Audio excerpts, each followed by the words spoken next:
Behind the scenes of K-pop, behind the glitter, the music videos with millions of views and the world tours, lies a universe much more complex than it seems.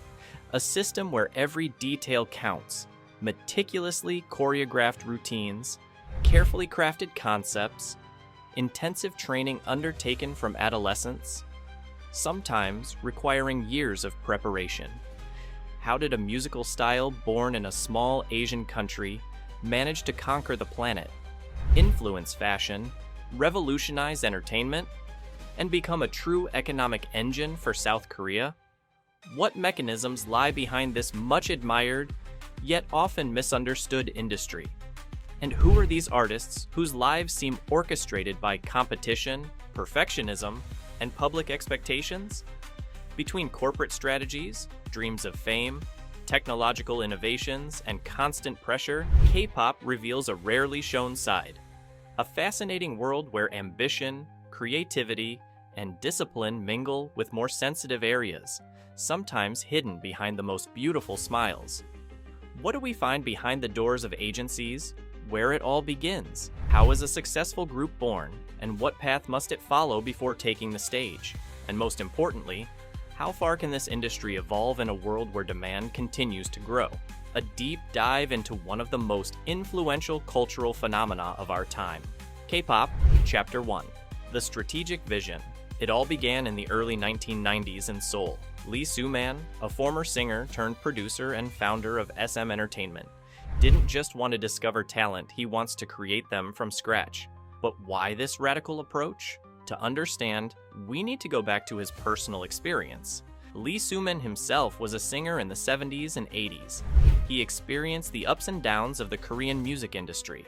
Lack of professionalism, absence of structure, artists left to their own devices. He saw how the Western system, particularly in Japan with Johnny's Entertainment, formed idol groups with method and discipline. His concept is radical: to recruit children and teenagers and mold them for years. Singing, dancing, foreign languages, facial expressions, everything was meticulously planned. Nothing is left to chance. This is what will be called the trainee training system. But Lee Soo-man's genius goes beyond mere training. He understands something fundamental. In a world where image is becoming as important as music, every aspect of artistic creation must be controlled. Trainees aren't just trained to sing, they learn to dance like professionals, to speak multiple languages, to reach an international audience, to behave in front of cameras, to manage their public image, even to eat in a certain way. Why such a high level of control? Because Lee Soo-man identified a flaw in the traditional industry. Talented artists often fail not for lack of talent, but for lack of overall preparation. An exceptional singer can ruin their career if they can't dance, if they're awkward in interviews, or if their image doesn't match what the public expects. This industrial approach will become the dominant model for the entire K-pop industry. YG Entertainment, JYP Entertainment, and soon other agencies will follow. The idea isn't to rely on raw talent, but to sculpt it to perfection. Why this approach? Because the Korean market is too small. South Korea has approximately 50 million inhabitants, a limited market compared to the United States, China, or even Japan. For a group to be profitable, it must sell beyond its borders. Lee Soo-man studies the American and Japanese entertainment industries. He observes how Disney creates child stars, how Western boy bands are marketed, and how Johnny's Entertainment in Japan controls every aspect of its groups. He takes what works and adapts it to the Korean context. So how does this system work in practice? Agencies organize massive auditions, sometimes thousands of candidates for just a few spots. They are looking for specific profiles. The visual, the one who will attract attention with their appearance. The lead singer, the lead dancer, the rapper. But what makes HOT so important is that they prove the model works. These are not artists who emerged naturally. They are creations, and yet the public loves them. Album sales are exploding. The concerts are sold out. The fans, mostly teenage girls, developed an intense, almost obsessive passion. Other groups emerged rapidly in the mid-2000s, and K-pop entered a new phase. A second generation of idols is arriving, different, more ambitious, and above all ready to transcend Korean borders. The trainee system is now fully operational. The agencies have mastered their model and are looking to go further. It was in this context that groups emerged that would redefine the scene. Big Bang, FX, SHINee, Kara, names that would soon become essential. At YG Entertainment, a young artist quickly attracts attention. G-Dragon, a trainee since childhood. His style, his writing, his ability to create concepts mark a break with the past. With Big Bang, he brings a strong visual identity, a more urban, bolder sound. The group made its mark not only in Korea, but also across Asia, becoming one of the first Korean boy groups to fill international arenas. Meanwhile, SM Entertainment is preparing its new project, Girls' Generation, SNSD. 9 members, meticulously choreographed routines, designed to appeal to a broad audience. With G, the group became a phenomenon. The music video flooded screens, and the choreography was copied all over Asia. It was one of the country's first true pop tidal waves. The same agency also introduced SHINee, EXO, and then came FX. This second generation had one thing in common. It took K-pop beyond its strictly national borders. Tours in Asia are multiplying, the first international fans are appearing, and videos are circulating more and more online. This generation laid the foundations for everything that would follow. It transformed the industry, broadened the audience, and paved the way for the arrival of groups that, a few years later, would make K-pop a global phenomenon. Chapter 2, The Human Consequences. But behind this global phenomenon, what really happens to the young people who enter this ruthless system? Many are recruited as teenagers, some even before the age of 10. They sign contracts that can last 10, 12, sometimes 15 years. Dormitory life under constant surveillance, grueling 16-hour-a-day schedules, rehearsals to the point of complete physical exhaustion, draconian diets to maintain the ideal weight, prohibition of romantic relationships, and social media monitoring. The reality is brutal. Some trainees never see the light of success.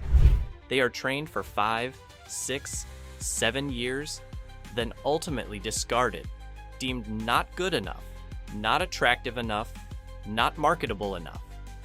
They leave the system at 20 or 25 without a university degree, without professional experience outside the world of idols, with wasted years and shattered dreams. Others break through and officially debut, but the pressure never stops.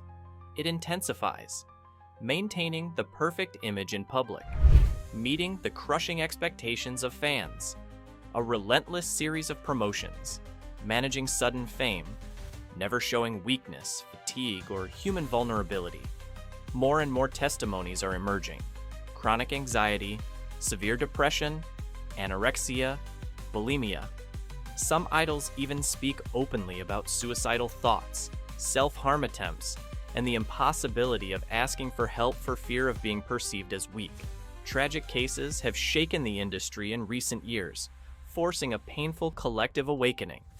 The suicides of SHINee's Jonghyun in 2017, Sully in 2019, and Guhara a few weeks later are stark examples. These losses brought to light the suffering hidden behind the dazzling smiles. The Korean star system, so brilliant and seductive on the surface, can literally crush those who experience it from within. The required perfection has an immense human cost. So does the public's adoration. The contracts are often extremely strict. Agencies control their public image down to the smallest detail, their side projects, and even their romantic relationships. Some contractual clauses explicitly forbid idols from having romantic relationships during the early years of their careers, to maintain the illusion of romantic availability for fans who fantasize about a parasocial relationship with them. Idols must ask permission to post on their personal social media accounts. They cannot freely choose their artistic collaborations. Their schedules are managed down to the minute by their managers. Their earnings are shared according to often unfavorable percentages, with the agency taking up to 70 or 80% of their earnings to reimburse training and production costs. This control can be presented as a form of protection. Agencies have invested millions in training. They want to protect their investment and prevent scandals from destroying their artists' careers. In an industry where public image is everything, a single misstep, a compromising photo, an awkward statement, can ruin years of effort in an instant. But this control can also be perceived as a form of totalitarian confinement, where the artist gradually loses their autonomy and personal freedom. The agency decides everything: the musical concept, the clothing style, the hair color, the projects accepted or rejected. For some critical observers of the industry, the K-pop system has crossed a dangerous red line. Everything is too contrived, too manufactured. Artistic creativity is limited, stifled, controlled. Everything is mathematically calculated to maximize commercial appeal and financial profitability. Where is the creative spontaneity? Where is the artistic authenticity? Can we still speak of art when absolutely everything is conceived, calculated, and optimized like a mere marketing product? The songs are written by teams of external professional composers. The choreography is created by specialized choreographers. The visual concepts are decided by management teams. The groups themselves often have little or no creative control over their own artistic output. Some artists, in rare and courageous interviews, have spoken about this unsettling feeling of being dispossessed of their own image, their own voice, their own artistic identity. Jessica Jung of Girls' Generation left the group in 2014, precisely because SM Entertainment prevented her from developing her fashion design career alongside her music. Seo Hyun of the same group expressed her frustration after SM rejected her compositions, adopting a discouraged tone in the face of the agency's repeated refusals. Hyran of C-Star revealed that Starship Entertainment systematically rejected her compositions because they weren't mainstream enough, to the point that she eventually gave up songwriting altogether. More recently, Joy of Red Velvet publicly voiced her discontent in June 2024, revealing that SM Entertainment didn't listen to any of Red Velvet's opinions.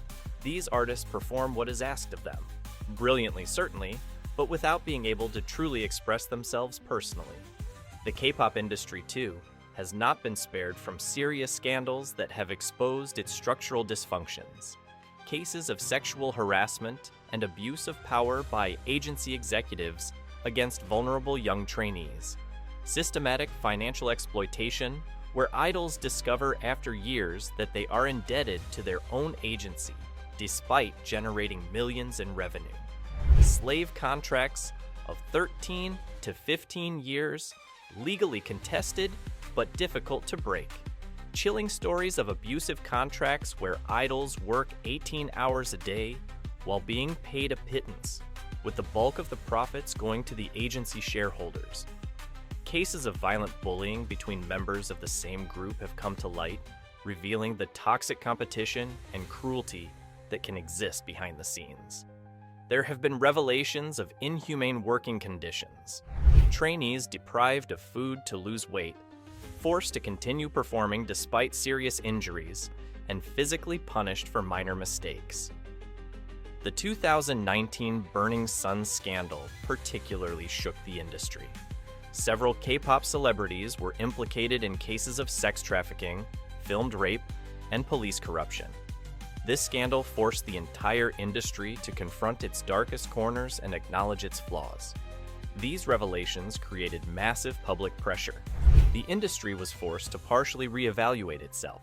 Some progressive agencies began offering professional psychological support to their artists, revising the most abusive contractual clauses, and gradually granting more creative and personal freedom to established idols.